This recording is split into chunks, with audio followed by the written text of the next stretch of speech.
Մատան, առարկա քիմիա, թեմա թթվահիմնային միջավայր, 18-րդ դասարան, մասնակիցներ, Խալաշյան Մարգարիտա, Սալմազարյան Վարդուհի, Խուչոյան Փայանե, Միքայելյան Սուսաննա, Ստեփանյան Անահիտ և Լորեցյան Անին, ուսուցչուհի Մանուկինկեր Մանուկյան։ Մեր նախագծի նպատակն է ստանալ բնական թթվահիմնային հայտնելու, որի օգնությամբ հնարավոր կլինի որոշել արտադրությունների միջավայրը, հիմնային թթվային միջոզը, սակայն դրա համար նախ հասկանալ, թե ինչպես են դասակարգում քիմիական նյութերը և ինչից է կախված միջավայրի բնույթը։ Քիմիական միացությունները բաժանվում են երկու մեծ խմբի՝ աներգանական և օրգանական։ Մեր շրջապատում ամենուրեք հանդիպում են տարբեր նյութեր, որոնցից են կիթորանթթու, հացախաթթու, սոդան, կերակրի ամառը, կավիճը և այլն։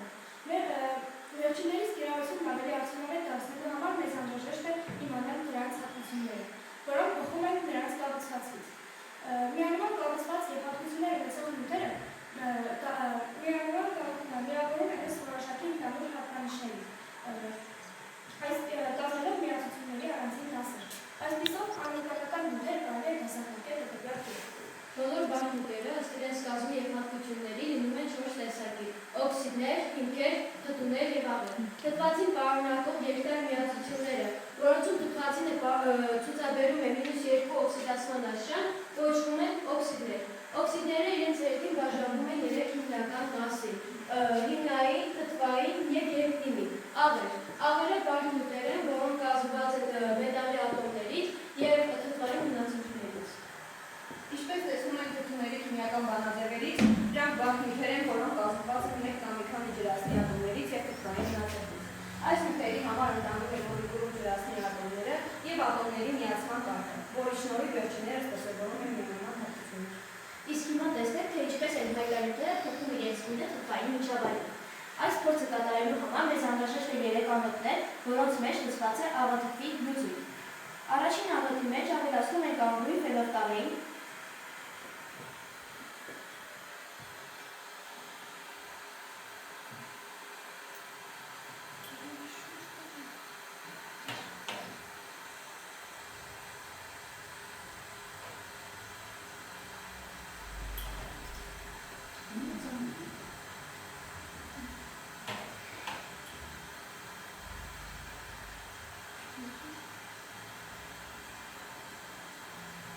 երկրորդ անոթի մեջ ավելացնում ենք լակմուս,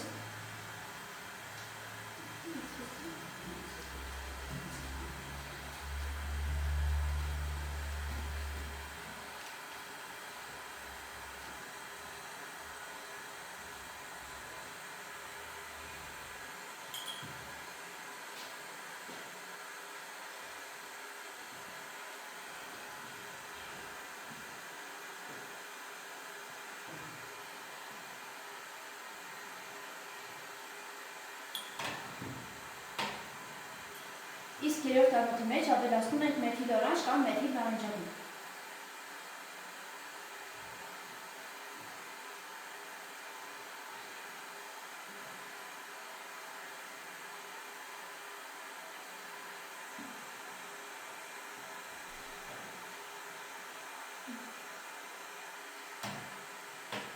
Ինչպես տեսանք, ֆենոլֆթալեինը թթվային միջավայրում դառնում է մնում է անգույն, լակմուսը ձեռք է բերում կարմիր գույն, մեթիլ օրանժը նույնպես կարմիր գույն։ Այս փորձը ցույց է տալիս, որ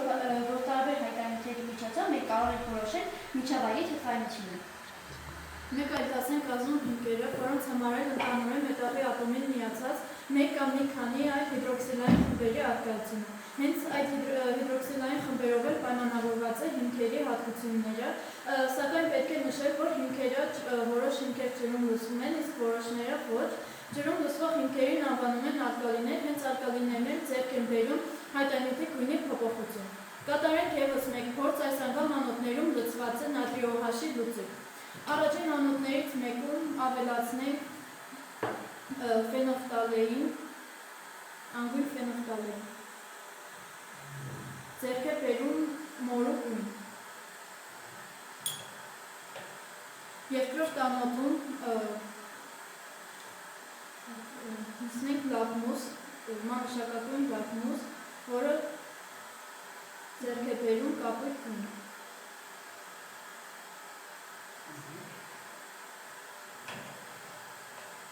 իսկ երրորդ անոթում ավելացնենք մեթիլ օրանժ կամ մեթիլ նարնջագույն, որը ձեռք է բերում դեղին գույն։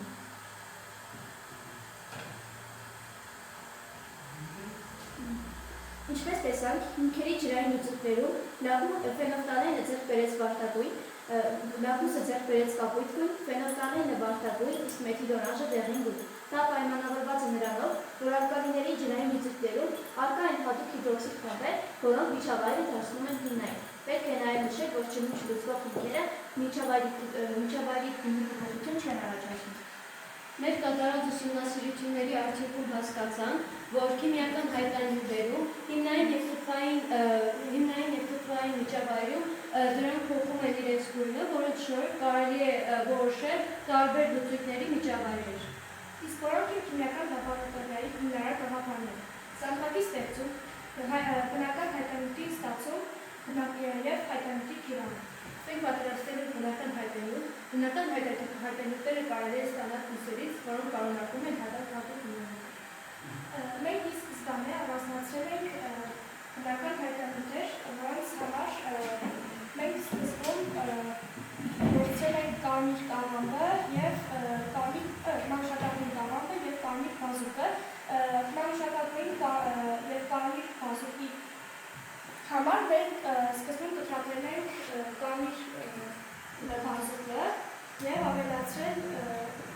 բաժակի մեջ նրան ավելացրել եղացրած ջուր։ Նույն կերպ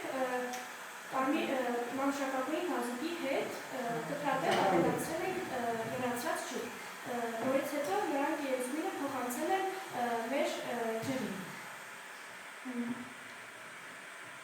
Կարմիր բազուկը թթվային մանուշակագույն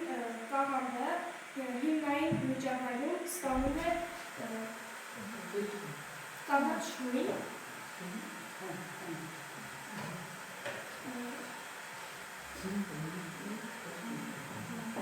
կարմիր բազուկը հիմնային միջավայրում ստանում է դեղին գույն, իսկ մանուշակագույն բազուկը թթվային միջավայրում ստանում է կարմիր գույն։ Այսպիսով մենք կարողացանք կարմիր կաղանդից ստանալ բնական թթվային հիմնային հայտանյութ և մշակեցինք կենցաղային տարբեր լուծույթներում։ Թթվի մեջ դառնում է կարմիր, հիմնայինում կանաչ կամ դեղին, իսկ չեզոքում մանուշակագույն։ Թթվահիմնային հայտանյութերը հատուկ նյութեր են, որոնք փոխում են իրենց գույնը թթվային կամ հիմնային միջավայրում։ Դրանց միջոցով հեշտ է որոշել միջավայրը թթվային է, հիմնային թե չեզոք։ Թթվահիմնային հայտանյութերն ունեն մի քանի հատկություններ։ Դրանք են. փոխում են իրենց գույնը կախված միջավայրի pH-ից, եթե միջավայրը թթվային է, ստանում է մեկ գույն, եթե հիմնային մեկ այլ գույն, իսկ եթե չեզոք է, չեզոք գույն։ Թթվահիմնային հայտանյութերը օգտագործվում են լաբորատորիաներում և քիմիական փորձերում, դրանց շնորհիվ կարող են արագ և պարզ ձևով պարզել նյութերի միջավայրը, որոշել լուծույթների թթվայնությունը և հայտանյությունը։ Օգտագործվում են արդյունաբերությունում, դեղագործությունում, նյութերի բնույթը որոշելու համար, սանիտարարությունում, որակը որոշելու համար։ Կենցաղում առաջինը որոշել հողի թթվայնությունը բույսերի աճի համար, երկրորդ ստուգել ջրի որակը տարբեր նպատակների համար։ Կրթության մեջ դպրոցական և ուսանողական փորձեր կատարելու համար և քիմիայի հիմնարար գաղափարները հասկանալու համար։ Այսպիսով ավարտեցինք մեր նախագծային աշխատանքը։ Շնորհակալ եմ։